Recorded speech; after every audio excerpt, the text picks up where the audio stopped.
mensais, sendo a terceira hora do dia.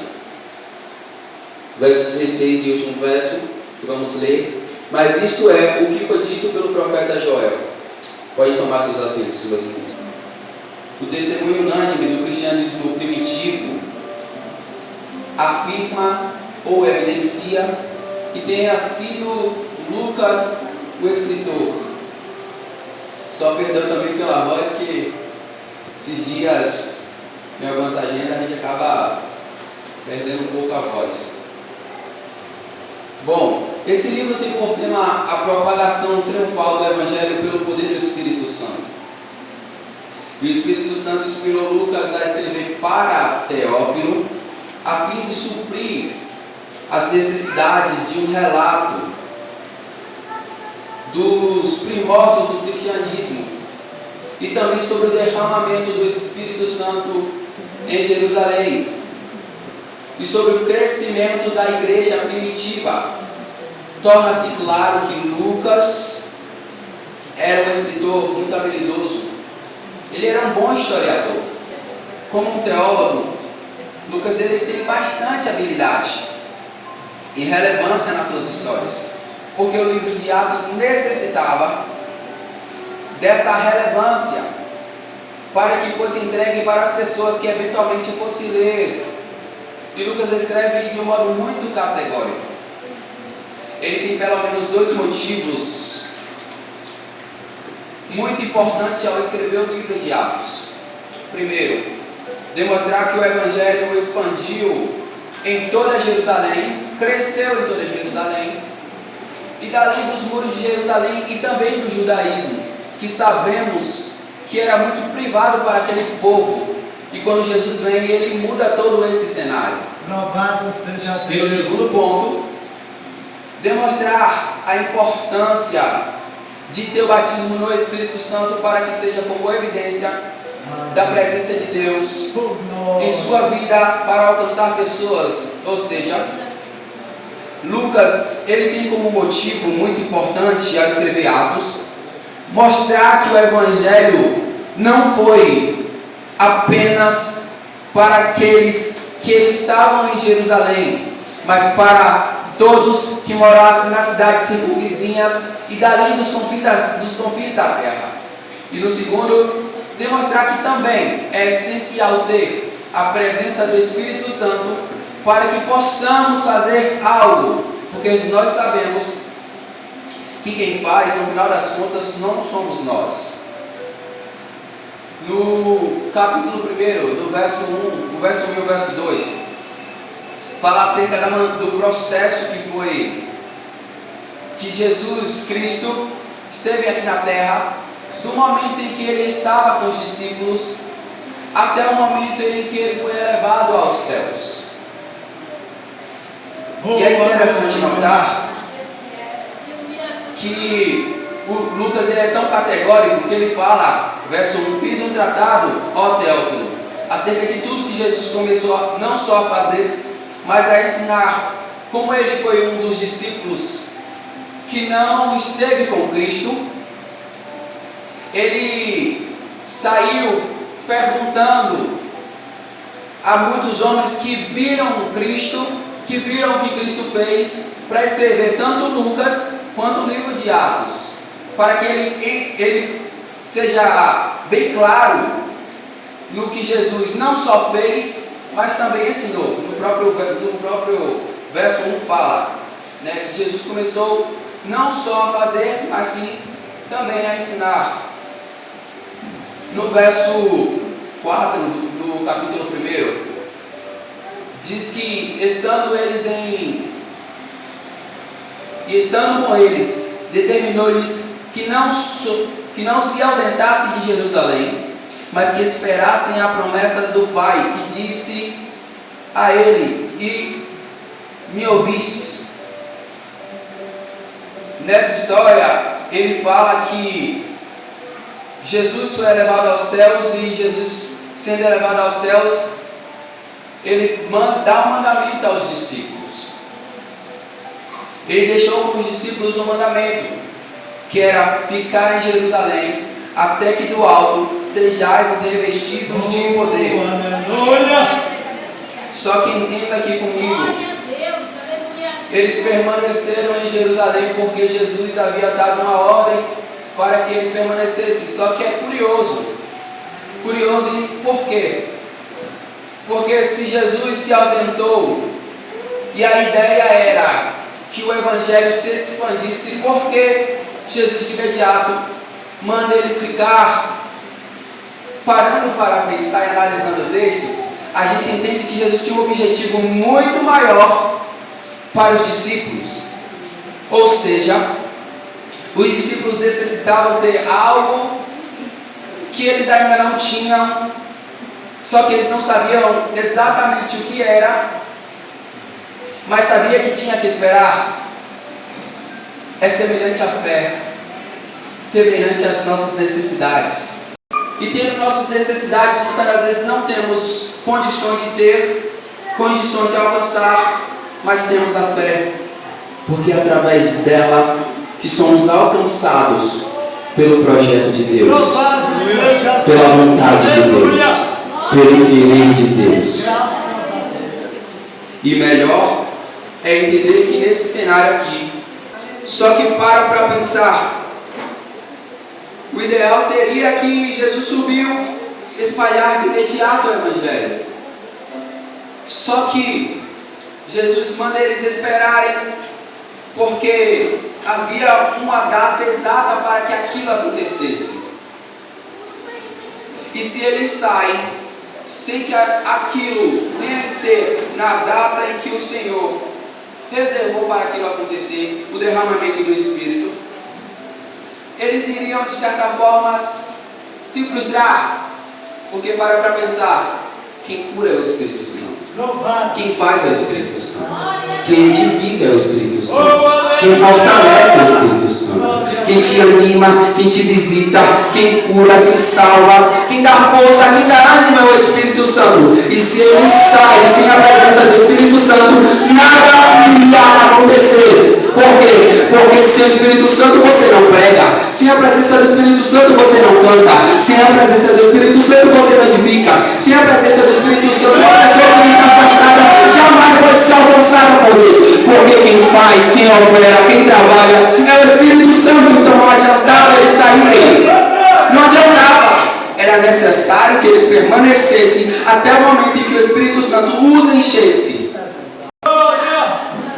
Porque assim eles poderiam ter a presença de quem de fato faz. Isso também é uma lição. Porque muitas das vezes no nosso querer a gente quer ir fazer. Só que como podemos querer ir fazer se não temos a presença daquele que de fato pode operar? Porque você tendo ele, com certeza a pessoa vai ser alcançada por Deus. Louvado seja Deus, oh glória a Jesus. Os discípulos permaneceram em Jerusalém, porque eles também eram obedientes ao Pai. E falar de obediência acaba sendo até um pouco difícil, porque vivemos em uma geração em que as pessoas costumam viver para si, como nos tempos de Noé, casavam-se, davam-se em casamento, até que Noé entrou na arca. Ou seja, as pessoas vivem muito para si. Se não me agrada estar naquele ambiente, eu não vou lá. Se não prega a mensagem que eu quero ouvir, eu não vou escutar. Se não canta o louvor que eu quero ouvir, eu vou reclamar. Que geração é essa que não entende que o líder falou, o pastor falou, que Deus falou? Fica, permanece, porque aqui vai ser o lugar onde você vai ser honrado. Porque aqui vai ser o lugar onde Deus vai fazer o sobrenatural na tua casa, na tua família, na tua vida, no teu psicológico. Porque existe uma pressão muito grande neste século, principalmente no trabalho, nas nossas casas, nas ruas, nas escolas. É pressão, porque o sistema, como a palavra fala, o mundo já é no maligno.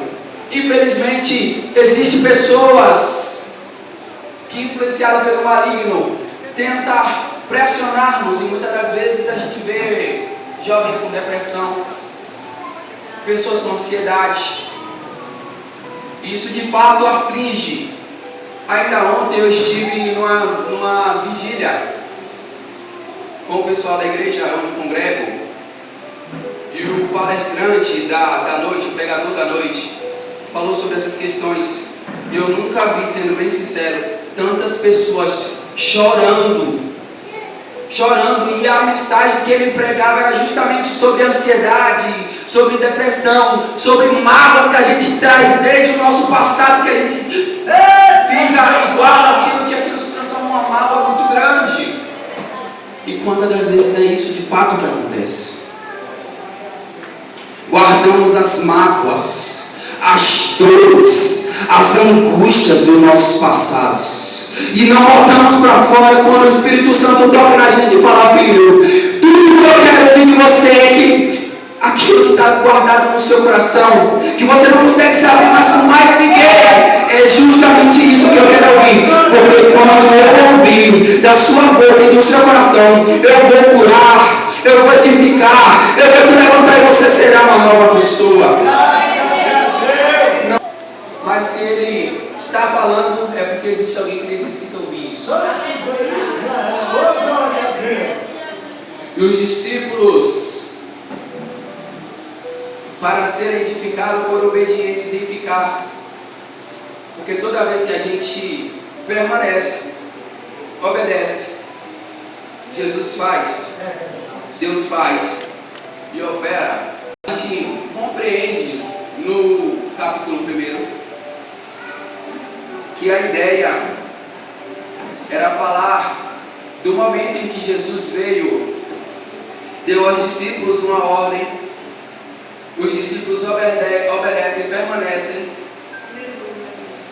e no verso 10 diz, no verso 9 do capítulo 1, e quando dizia isto, vendo-lhes eles, foi elevado às alturas, a uma nuvem, e recebeu, ocultando os seus olhos. Verso 10, e estando com os olhos fitos no céu, enquanto ele subia, eis que junto deles se puseram dois homens vestidos de branco, os quais lhe disseram: homens galileus, por que estáis olhando para o céu? Esse Jesus, que dentre vós foi recebido em cima no céu, há de vir assim como para o céu o vistes ir. Ou seja, o texto finaliza dizendo que Jesus volta aos céus. E quando Jesus volta aos céus, a gente vai ver Pedro, que acaba assumindo a responsabilidade dos discípulos, como um líder de fato. Ele escolhe um substituto para Judas, que tinha se suicidado por conta da culpa na consciência do erro que cometeu. Nós conhecemos a história que ele trai a Jesus, vende a Jesus por algumas moedas de prata. Depois o peso na consciência vem e ele acaba se suicidando.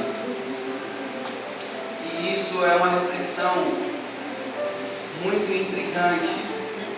Quantas das vezes também não trocamos a Jesus por ficar um tempo a mais no celular, esquecer de orar às noites, às madrugadas? Quantas vezes não trocamos Jesus por alguma outra coisa?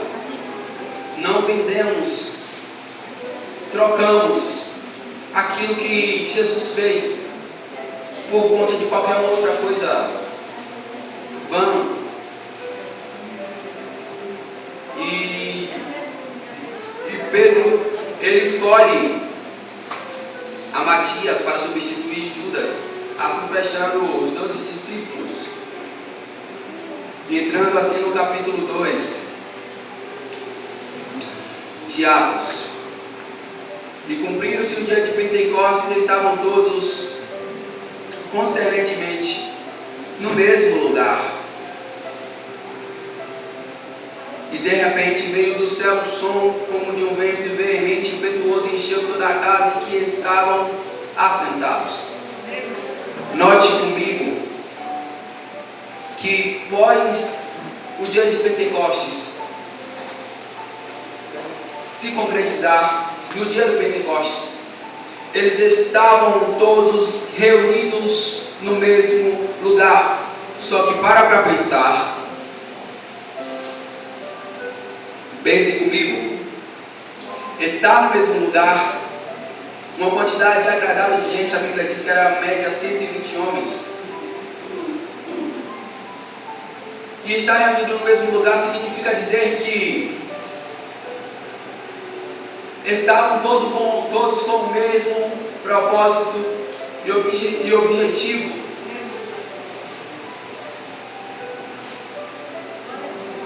Veremos que algo diferente acontece quando a igreja está reunida no mesmo propósito e no mesmo objetivo. Glória a Deus. Porque em Salmos fala, por exemplo, quão bom e quão suave é que os irmãos vivam em união. Não há coisa melhor, meus irmãos, do que no momento da dor do teu irmão, tu pegar na mão dele e dizer: calma, eu sou contigo, eu estou contigo. E ainda que tu passes por essas dores, eu chorarei contigo. Porque a palavra fala: chora com os que choram, se alegra com os que se alegram.